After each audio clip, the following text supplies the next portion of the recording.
Bonjour à tous, des élèves de l'école de gendarmerie de Dijon sont devenus officiellement gendarmes. Ce sera l'occasion de s'intéresser à leur formation. Dans ce journal également un focus sur la mucoviscidose, une maladie que l'on connaît de mieux en mieux. Le 2 minutes Info Plus permettra de vous donner des idées de sortie pour ce week-end. Enfin, la météo de ces prochains jours annonce une baisse des températures. Hier, la 2e et 3e promotion de l'école de gendarmerie de Dijon devenait officiellement gendarmes.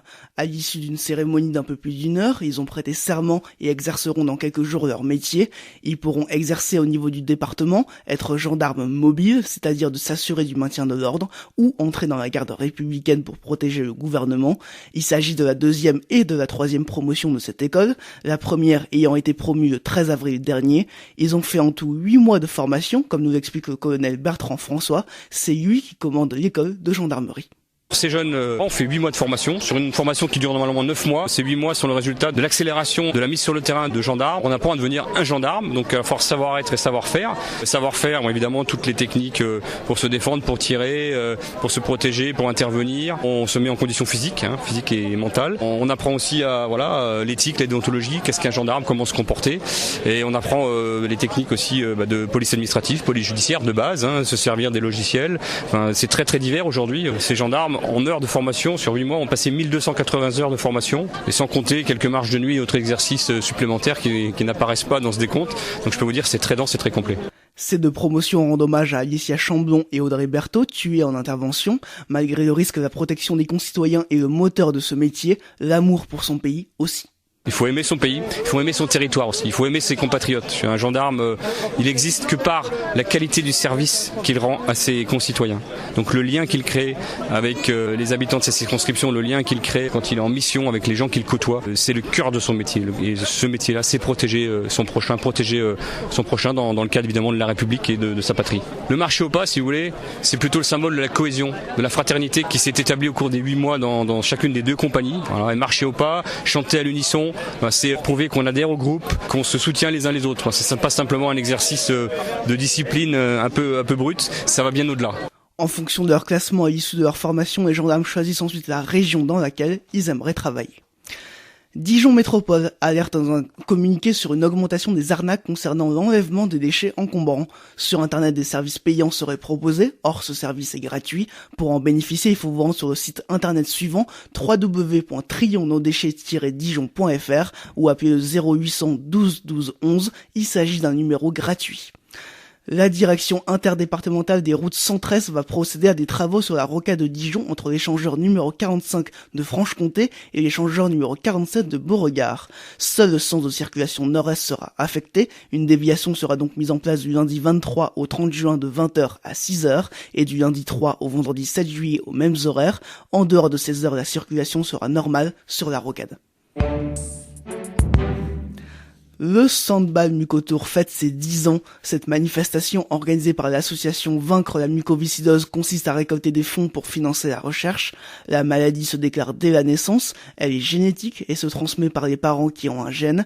La réunion des deux gènes provoque donc la maladie. La mucoviscidose touche les poumons et affecte les capacités respiratoires. Les malades sont donc obligés d'être branchés sur des machines. En général, l'espérance de vie est de 25 ans, mais la maladie est de plus en plus connue, comme l'explique le docteur Frédéric Huet, il est responsable du centre de soins pour la mucoviscidose au CHU de Dijon. Aujourd'hui, on a parfaitement identifié le gène malade, mais surtout on connaît bien la protéine qui est fabriquée par le gène. Et les enjeux de la recherche aujourd'hui, c'est de modifier cette protéine malade pour la rendre fonctionnelle, pour lui rendre ses capacités de fonction.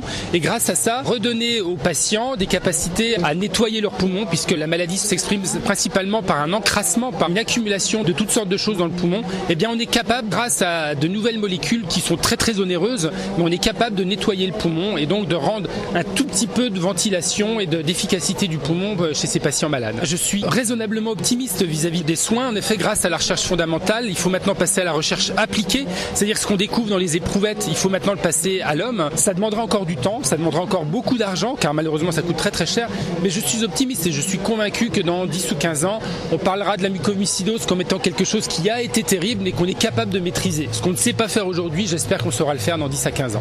En France, 7000 personnes sont touchées par la mucoviscidose et 140 en Bourgogne. À Vellars-sur-Ouche, en Côte d'Or, Notre-Dame-des-Temps est toujours en plein travaux. Cet édifice accueille une des plus imposantes statues de Vierge en France. Après une restauration sur la partie haute, c'est maintenant au tour des parties basses. Cela doit se faire en 3 étapes. La commune de Vellars-sur-Ouche a les moyens financiers pour la première étape, mais pas pour les 2 suivantes. Un appel aux dons est donc en cours. Si vous souhaitez en faire un, vous pouvez vous renseigner sur le site notre-dame-détends.fr. Soulagement pour les écoliers de La Roche-en-Brénil en Côte d'Or. La directrice académique des services de l'éducation nationale a annoncé qu'une des classes qui devait fermer resterait finalement ouverte, en cause la mobilisation des parents d'élèves, du personnel et des élus tout au long de l'année.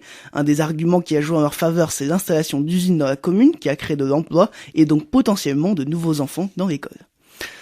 À Is-sur-Tille, en revanche, le collège Paul Fort pourrait perdre sa section sportive athlétisme. Son fondateur part en effet à la retraite. Une UNSS, une Union nationale du sport scolaire, a donc été créée et une lettre envoyée au rectorat qui ne peut pas garantir de poste avec un spécialiste de la discipline.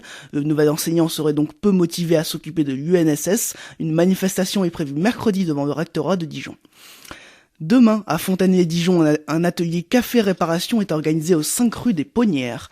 Le but est de réunir des professionnels qui sont dans la capacité de réparer des appareils électroménagers ou électroniques, ainsi que des appareils de la vie quotidienne en bois ou en métal. Sur place, des professionnels peuvent essayer de les réparer sans promesse de résultat. Si vous souhaitez vous rendre à la gare de Chalon-sur-Saône, vous aurez moins de mal à vous garer. Un parking de 158 places est maintenant disponible. Il a été construit en 158 jours et est sécurisé par 8 caméras de surveillance. 3 tarifs différents sont proposés pour ce parking, des tarifs horaires, des abonnements mensuels et des tarifs pour les abonnés de la SNCF. À Auxonne, les marchés nocturnes sont de retour tous les vendredis de juillet et d'août de 19h à 23h. Si vous souhaitez exposer, vous pouvez d'ores et déjà vous inscrire à l'office de tourisme d'Auxonne ou bien directement sur le site internet de la ville. Le tarif est de 3 € le mètre linéaire. On passe tout de suite aux 2 minutes Infopus. Et pour ce 2 minutes Infopus, nous sommes avec Anaïs Gore de Côte d'Or Tourisme. Pour ce week-end, vous nous proposez plusieurs sorties, à commencer par une qui associe la musique et le vin. Tout à fait. Alors, c'est sur la route des Grands Crus. On vous invite à aller au château du Clos de Vougeot ce week-end pour le festival Musique et Vin. Donc, Musique et Vin, en fait, c'est un festival qui associe des concerts de musique de chambre, plutôt, avec des artistes prestigieux et des dégustations de vin, donc dans un cadre prestigieux. Et ça termine ce week-end, donc samedi et dimanche, n'hésitez pas à partir dans le vignoble. Et pas très loin à Beaune, c'est un spectacle de lumière qui sera possible de voir. Oui, tout à fait. Alors là, c'est des projections monumentales sur 7 sites emblématiques de la ville de Beaune qui vont avoir lieu. Donc ça a commencé là pour la fête de la musique, le 21 juin, et puis ça se termine en septembre. Donc que ce soit la Porte Marie de Bourgogne, le musée du vin, l'Hôtel Dieu, voilà, la plupart des grands sites de la ville vont être éclairés la nuit pour vraiment un parcours enchanté dans la ville. Et chaque projection va durer entre 3 à 5 minutes. Et samedi, vous nous conseillez également de voir un reportage de France 3. Alors France 3 va projeter un reportage d'une bonne 40aine de minutes samedi matin à partir de 11h30. Donc c'est un reportage vraiment qui va refaire tout l'historique de la route des Grands Crus avec notamment des petits moments un peu inédits. Voilà, même pour les Bourguignons, on a encore des choses à découvrir. Merci Anaïs Gore. Toutes ces sorties sont à retrouver sur le site internet de Côte d'Or Tourisme. Tout de suite, c'est la météo. Il fait chaud ce matin en Côte d'Or et en Saône-et-Loire, il fait 28 degrés à Étalante, 29 à Époisse, 31 à Dijon et jusqu'à 32 degrés à Tournu. Cet après-midi, Mâcon affichera même 33 degrés. Samedi, quelques nuages sont à prévoir avec une météo comprise entre 27 et 31 degrés. Il fera le moins chaud à Autun. Dimanche, la maximale sera de 27 degrés. C'est la fin de ce journal. Une très bonne journée à tous sur RCF.